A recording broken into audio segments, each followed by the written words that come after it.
Morning all. I had to get this out early Wednesday morning because last night I witnessed one of the most powerful speeches I've ever seen delivered. One of the most shocking speeches I've ever seen delivered in the House as Tory MP Katie Lamb bravely ripped Labour's front bench to absolute shreds with her tearful and truly shocking speech that blew the Grooming Gangs scandal absolutely wide open. Again. Now, Lamb's speech was simply and utterly immense for me, and it put the so-called reform leaders to shame when she tore into Labour's decision to scrap plans for 5 local grooming gang inquiries up and down the country.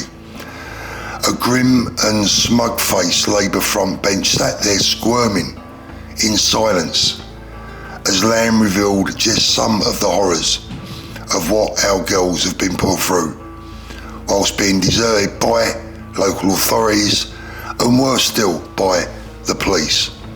The questions remain: why, how and who is responsible for turning so many blind eyes, from councillors to the police, right to the top of government. Lamb blew it wide open, and this simply must not be allowed to go away. Now, a warning before you watch this: what you're about to hear is simply horrific. What you're about to hear is truly shocking. What you're about to hear is the terrible extent of the neglect and the scandal.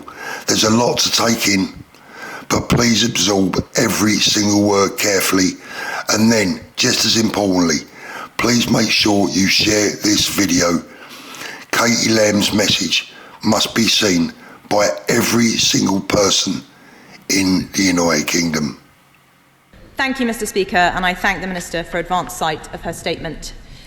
In January, the Home Secretary said the government would conduct 5 local inquiries into the rape gangs which have terrorised so many innocent children. Over 3 months since the government announced these local inquiries, Tom Crowther KC, a barrister invited by the Home Office to help establish them, knows almost nothing about their progress, and neither do we.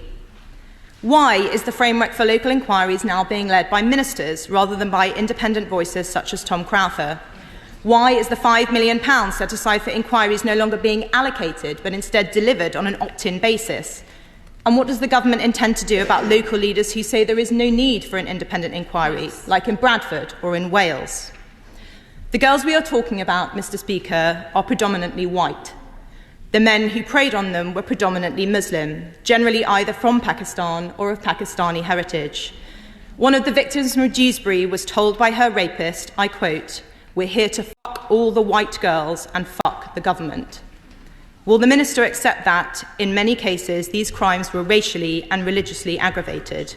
How, without a national inquiry, can we understand what part these factors played? There is no question that the state has failed these children time and again. Take the case of Anna from Bradford. Vulnerable and in residential care, at the age of 14, she made repeated reports of rape and abuse to social workers who were responsible for her. But just the following year, aged 15, she married her abuser in a traditional Islamic wedding ceremony. Far from stepping in to stop it, her social worker was aghast. The authorities then arranged for her to be fostered by her abuser's parents. The ringleader of the Rochdale rape gang, Shabir Ahmed, was employed as a welfare rights officer by Oldham Council. And yet not one person, not one, has been convicted for covering up these institutionalised rapes. So why have ministers refused to establish a dedicated unit in the National Crime Agency to investigate councillors and officials accused of collusion and corruption?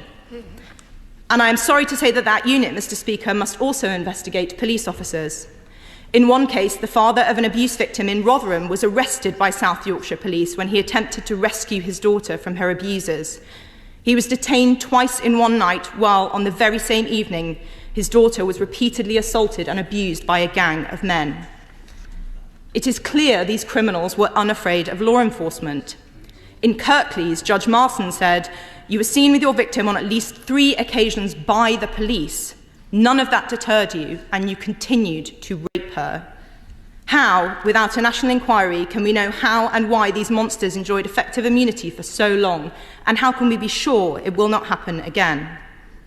We on this side of the House have voted for a national inquiry and tabled amendments which would guarantee the publication of ethnicity data on a quarterly basis, terminate the parental rights of convicted sex offenders, and make membership of a grooming gang an aggravating factor during sentencing so that offenders get the longer, harsher sentences they deserve. Hear, hear. Will the Minister commit today to adopting these amendments to protect our children? Finally, I would like to read to the House one particular ordeal, just one example of what these children have suffered. I must warn colleagues, and especially those in the gallery, that this is extremely graphic, but we must not look away or sanitise this evil. Sentencing Mohammed Karar of Oxford to life in prison, Judge Peter Rook said, "You prepared your victim, a 13-year-old girl, for gang anal rape by using a pump to expand her anal passage. You subjected her to gang rape by 5 or 6 men. At one point, she had 4 men inside her. A red ball was placed in her mouth to keep her quiet. When she was 12, after raping her, she threatened you with your lock knife. Your reaction was to pick up a baseball bat with a silver metal handle, strike her on the head with it, and then insert it inside her vagina." This is not about me. It is not about the Minister or the Home Secretary or any of us in this chamber.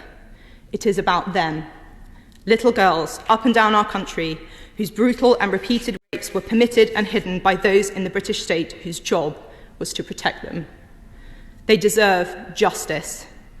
In 5 towns, these children and their families may get partial answers. But I have mentioned 5 towns in the last few minutes alone, and there are at least 45 more. In those places, they will get no answers at all. What does the Minister have to say to them? The British people deserve to know the truth. What darker truths does the suffering of these girls reveal about this country? And why won't the government find out?